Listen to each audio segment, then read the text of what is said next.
A Rádio Rio de Janeiro leva até você Mediunidade e Obsessão. Um programa que se propõe tirar suas dúvidas sobre esses dois temas com base na doutrina espírita. Apresentação: Moisés Santos.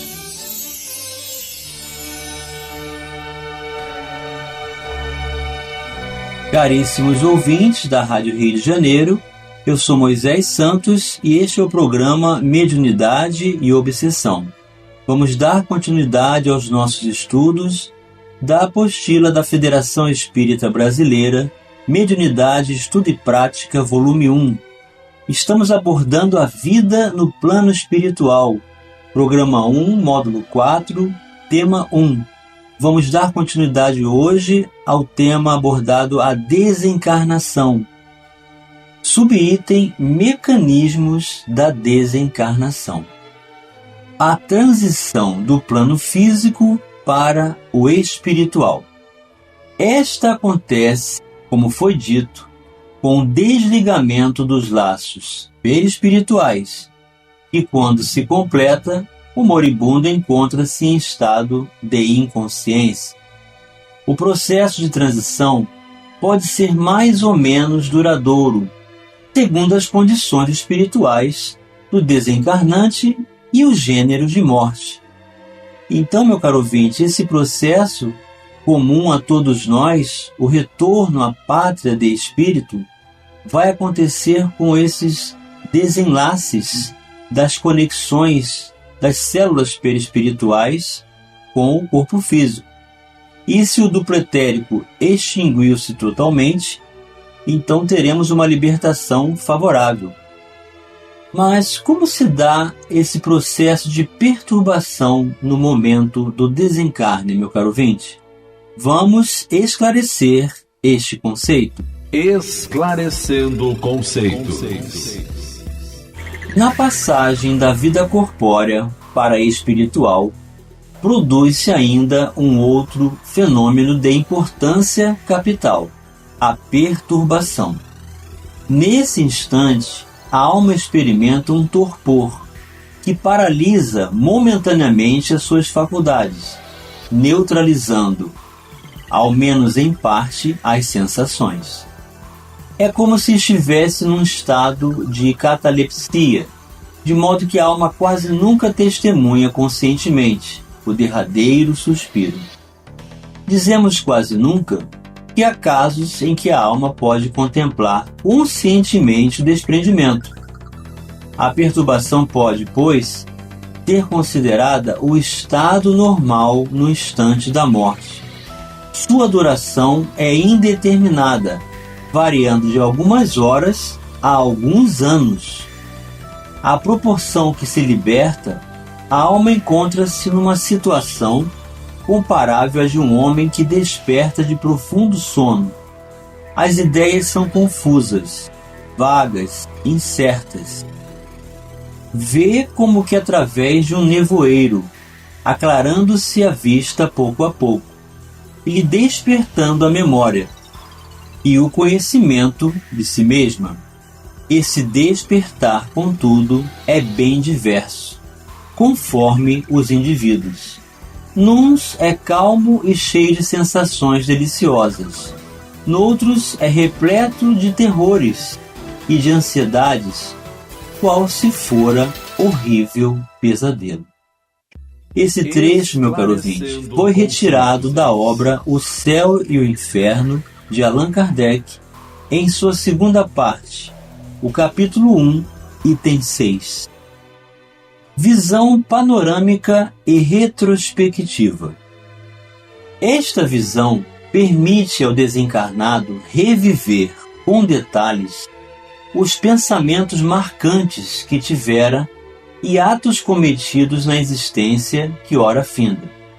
O espírito se vê diante de tudo o que sonhou, arquitetou e realizou na vida que ora se esgota. Ideias insignificantes que tivera, os atos mínimos desfilam, absolutamente precisos, revelados de roldão, como se existisse uma câmara ultra rápida instalada no seu interior, projetando na mente um filme cinematográfico que inopinadamente vai se desenrolando. Esse trecho, meu caro ouvinte, foi retirado da obra Voltei, Psicografia de Francisco Cândido Xavier, capítulo 2, No Grande Desprendimento. Portanto, esse é um relato do espírito Frederico Figner, que foi presidente da Federação Espírita Brasileira e, conhecido como Irmão Jacó, apresenta a sua experiência, mostrando que isso ocorre com todos ao desencarnar. Um filme que passa muito rápido de coisas que nós nos ligamos de coração ou até coisas insignificantes, passando como uma velocidade gigantesca, acompanhando em poucos momentos toda a trajetória que tivemos de conexão com a nossa vida. Isso demonstra que nós construímos todos os registros do qual vamos viver as vibrações. Daí a oportunidade de ressignificar valores, trabalhar no bem, buscarmos pensamentos e ocupações positivas para saturar as nossas organizações psíquicas de recursos favoráveis para a saúde. O auxílio de trabalhadores espirituais. Tudo indica que o processo desencarnatório é operado por espíritos especializados, que em geral agem segundo uma sequência específica, obviamente com as naturais variações, conforme as condições apresentadas pelo desencarnante, as circunstâncias e o tipo de morte. No livro Voltei, psicografado por Francisco Cândido Xavier, o autor espiritual, o espírito Jacó, relata procedimentos utilizados por benfeitores em sua desencarnação, descrevendo sensações e percepções captadas durante os procedimentos. Jacó informa que há um processo sequencial, que no seu caso perdurou por mais de 30 horas seguidas, até o desligamento final.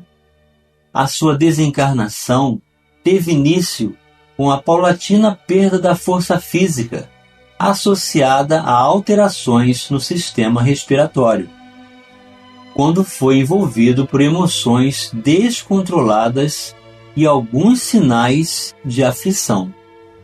Avançando-se desligamento perispiritual, sempre conduzido por benfeitores espirituais e a direção do venerável Bezerra de Menezes, o espírito percebe nitidamente o colapso do corpo físico, em oposição à harmonia reinante nos órgãos do perispírito. Então é assim, meu caro ouvinte, a desencarnação é um processo de desligamento impactante, onde nós temos que nos desvincular, deixar para trás as sensações do corpo físico e admitir a verdadeira vida do mundo espiritual. Isso vai variar de cada um para outro de forma muito específica. Naquele instante, Jacó teve a impressão de que possuía 2 corações. Refere-se ao coração do corpo físico e o do perispírito, que lhe batiam no peito. O primeiro apresentava ritmo descompassado, na iminência de silenciar para sempre. E o outro revelava-se pulsante, vivo, equilibrado. Ocorrências similares produziam-se nos demais órgãos do seu organismo, revelando-lhe sempre a dualidade, desarmonia do corpo físico versus harmonia do perispírito. No momento final, quando se desfaz o último laço perispiritual, após 2 horas de operações magnéticas na cabeça, Irmão Jacó registra a sua última percepção. Experimentei abalo indescritível na parte posterior do crânio. Não era pancada. Semelhava-se a um choque elétrico de vastas proporções no íntimo da substância cerebral. Então, é exatamente isso que acontece enquanto estamos a caminho na condição de encarnados, é preciso construir mecanismos de libertação, de desapego, de consciência da vida de espírito, para que nesta hora não seja tão dolorosa a transição. Então todo esse impacto, toda essa percepção de dualidade do corpo físico e perispiritual tem duração de horas bem específica para cada um, em função do quanto nós estivemos vivendo enquanto encarnados, ou nos escravizando às sensações, ou nos libertando delas. Etapas da desencarnação. Como regra geral, as etapas desencarnatórias, operadas por benfeitores e trabalhadores especializados do plano espiritual, podem ser resumidas nas que se seguem. Desligamento perispiritual. Na altura do abdômen, por meio de ação magnética na região, para atingir o centro vegetativo do corpo, um dos centros de força do perispírito, conectado às organizações físicas. Sede das manifestações fisiológicas do encarnado, ou seja, relacionado à nossa alimentação. Esclarece Martins Peralva, no livro Estudando a Mediunidade, que com essa providência, o moribundo começa a esticar os membros inferiores, sobrevindo logo após o esfriamento do corpo. Depois, ação no centro emocional, situado no tórax, região da manifestação dos desejos e dos sentimentos. Então, um centro de força muito próximo ao coração. A operação magnética nesse local conduz à desregularidade dos batimentos e das funções cardíacas. Surgem então sentimentos de aflição, de angústia, de melancolia, conforme a evolução do desencarnante e o entendimento do processo. A pulsação também se revela mais fraca nessa fase. Então, quanto mais nós nos qualificarmos, quanto mais estudarmos, quanto melhor tomarmos consciência natural do processo da vida de espírito, menos impactantes serão esses processos, menor será a perturbação, maior será a lucidez, melhor o estado mental que vamos nos encontrar em saúde integral de espírito. Vamos continuar abordando o tema desencarnação da vida do plano espiritual já no próximo bloco. A Rádio Rio de Janeiro está apresentando Mediunidade e Obsessão. Participe do programa Mediunidade e Obsessão enviando sua sugestão ou pergunta para o e-mail meo@radioriodejaneiro.am.br ou pelo WhatsApp 984867633 aos cuidados de Moisés Santos. A Rádio Rio de Janeiro está apresentando Mediunidade e Obsessão.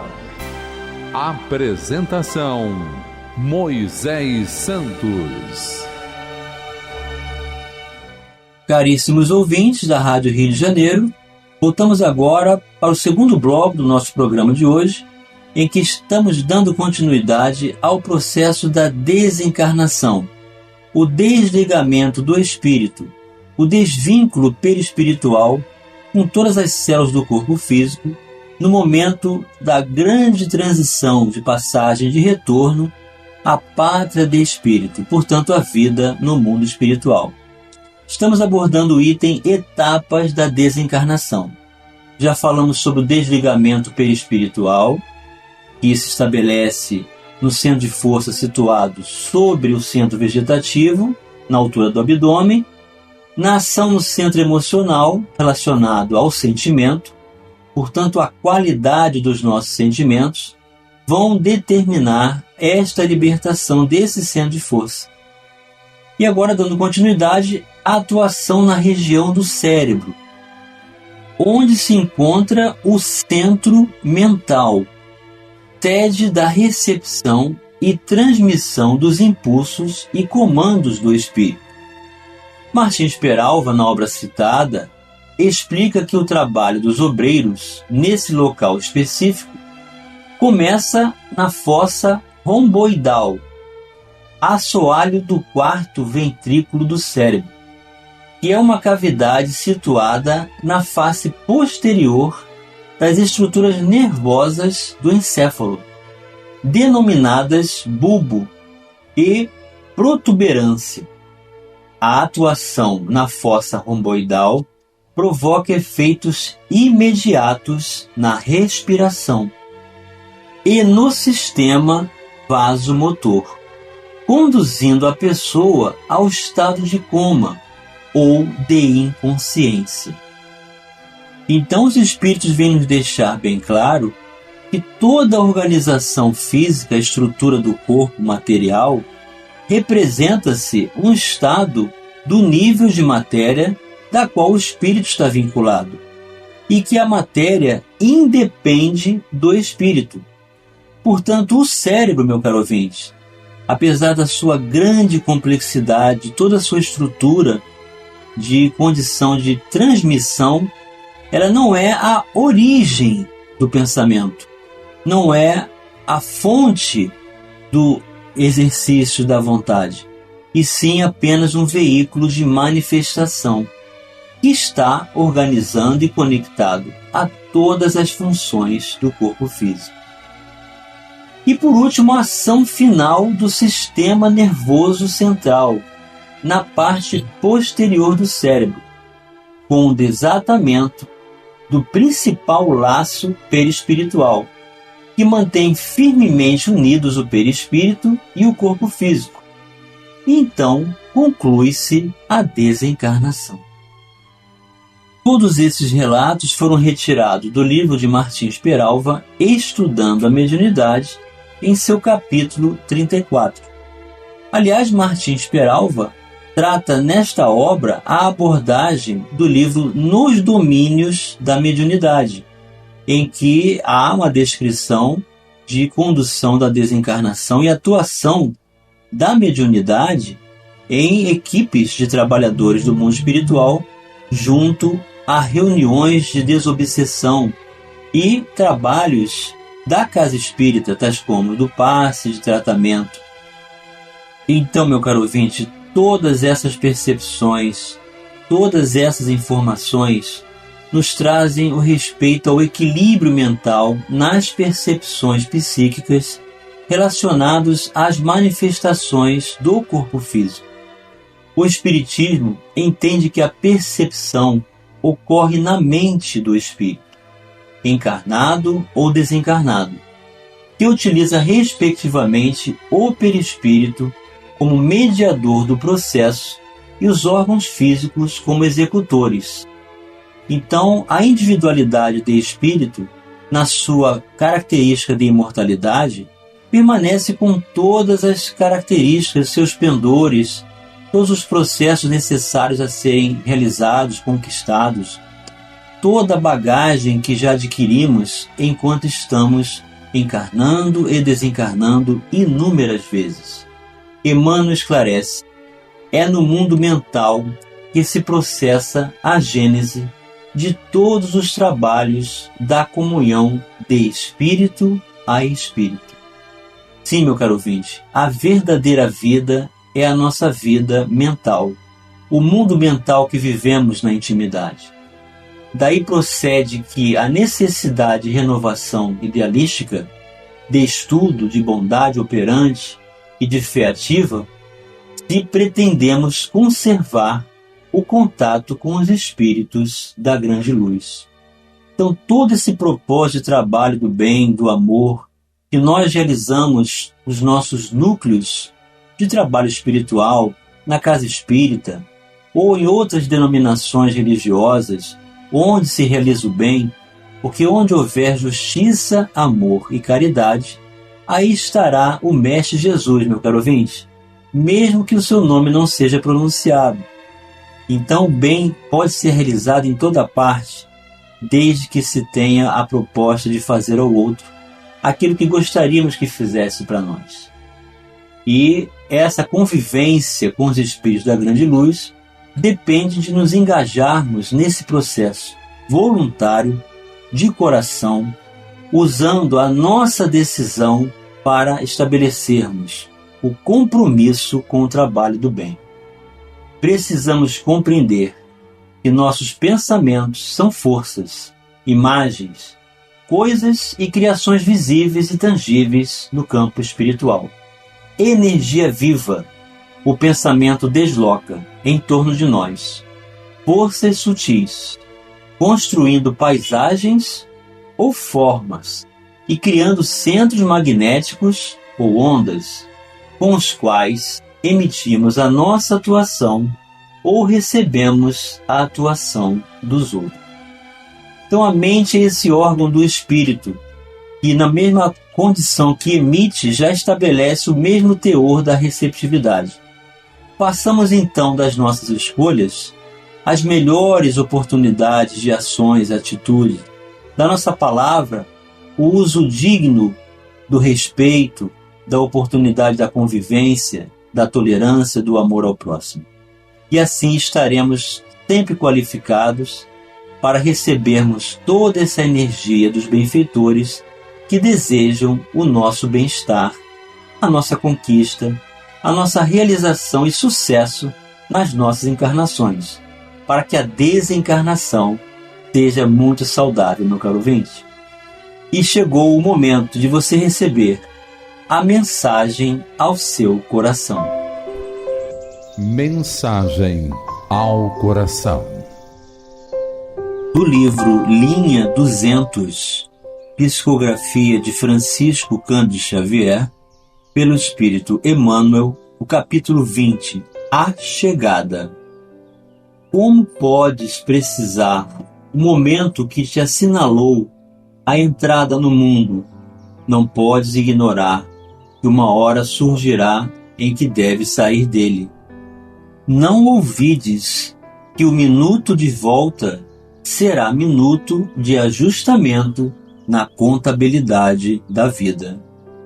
Lembra-te de quantos conhecem a amargura dos que desertam do caminho que a vida lhes traça, quando fogem das próprias obrigações, a fim de que te não falte bom ânimo a necessária preparação ante o inelutável regresso.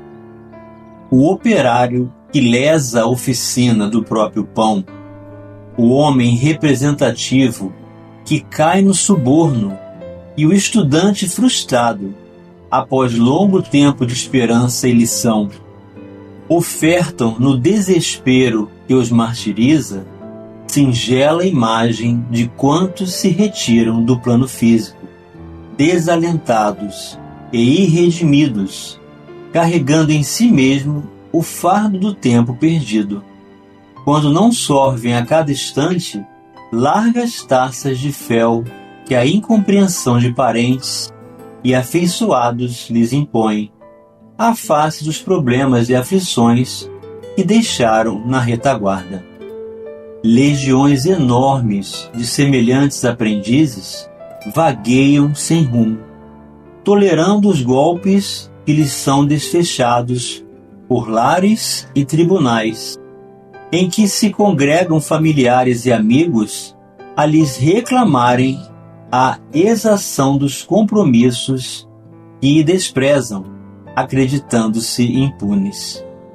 Recorda que amanhã ter-te-á naturalmente solicitada a conta justa do hoje e que a morte, em te ocultando a forma física, não te forrará o espírito ao testemunho inconteste das próprias ações, no qual, de retorno à imortalidade, receberás, em reação compulsória, o fruto da semente que cultivaste, expressando-te a paz ou a insegurança, a alegria ou a dor, o inferno ou o céu, segundo a tua lavoura de preguiça ou trabalho, luz ou treva, mal ou bem. Emmanuel para os nossos corações, meu caro ouvinte, convidando-nos à ressignificação de valores, ao conhecimento de si mesmo, ao trabalho do bem, à libertação de todo mal, através do exercício da caridade, para que possamos adquirir segurança, resolução de todas as nossas oportunidades do cumprimento do dever ao qual estamos inseridos, para que a desencarnação não seja um processo de amargura, e sim de reencontros, de realização, de condição favorável para a nossa evolução, saúde mental, lucidez e amor em nossos corações hoje e sempre.